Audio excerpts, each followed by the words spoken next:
Pouvez-vous expliquer à nos lecteurs ce qui s'est produit avec la délégation de femmes musulmanes voilées qui se sont présentées à Hérouville avec les médias avec des menaces de poursuite une fois les caméras fermées?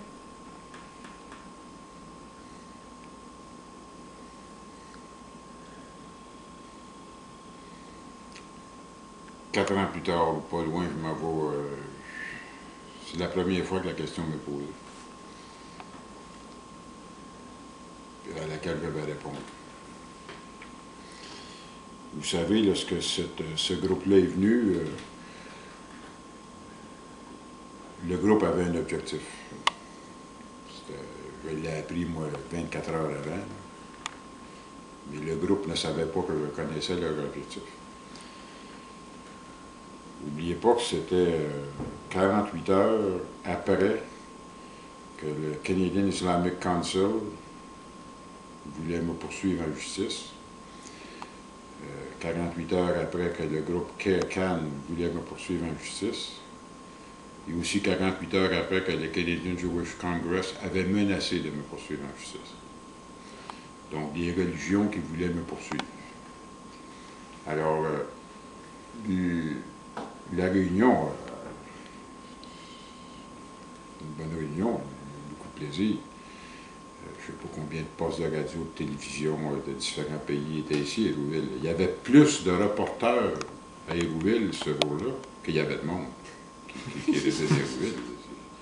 Il y avait même un service de police pour assurer la circulation à Hérouville. On n'est rien que deux, pas très compliqué. Là.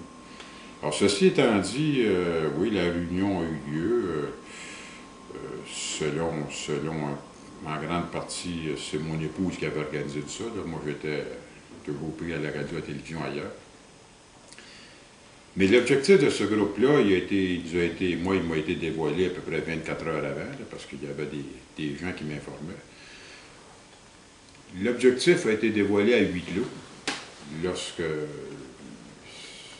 la religion musulmane, effectivement, qui faisait partie du groupe Présence musulmane à Montréal, nous ont demandé de soustraire le code de vie d'Hérouville, de se réunir, encore une fois, dans la municipalité, et d'abolir le code de vie.